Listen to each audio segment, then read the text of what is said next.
Mercredi 16 février, le Café de Flore, à Paris, accueillait la soirée de lancement du numéro 75 de la revue littéraire, La Règle du jeu. Pour l'occasion, un parterre de personnalités était présent à l'instar de l'animateur Thierry Ardisson au bras de sa femme, la journaliste Audrey Crespo-Mara. Comment lisez-vous? Voilà la grande question que pose le nouveau numéro de La Règle du jeu. Pas moins de 177 personnalités, dont des candidats à la prochaine élection présidentielle, se sont ainsi confiés auprès de la revue littéraire fondée et dirigée par Bernard-Henri Lévy. Une soirée de lancement avait lieu à Paris, le 16 février. C'est entre les murs du mythique Café de Flore, sur le boulevard Saint-Germain du chic 6e arrondissement, que se tenait la soirée.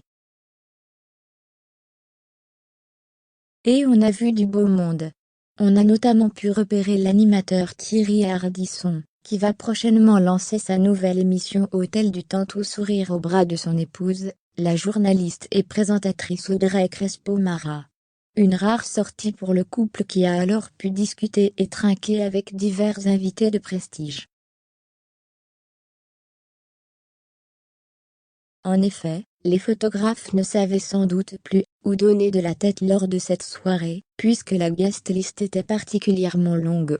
On a pu voir la première dame Brigitte Macron, l'ancien Premier ministre Manuel Valls, et sa femme Susanna Gallardo, Ségolène Royal qui a récemment appelé au vote utile pour Jean-Luc Mélenchon au détriment de sa camarade socialiste Anne Hidalgo, Claire Chazal, Jeanne Birkin ou encore Frédéric Saldeman, et sa femme Marie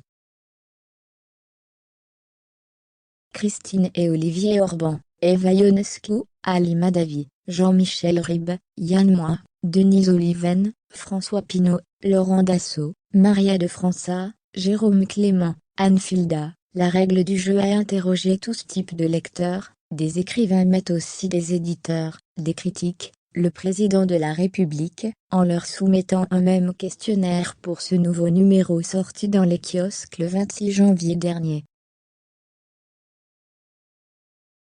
Au total, 177 réponses, légères, ou graves, fantaisistes, ou profondes, inattendues, et, parfois, très intimes, ont été récoltées par la revue littéraire fondée dans les années 1990. On peut ainsi y découvrir les lectures marquantes ou moqueurs, fertiles, ou honteux de plusieurs personnalités.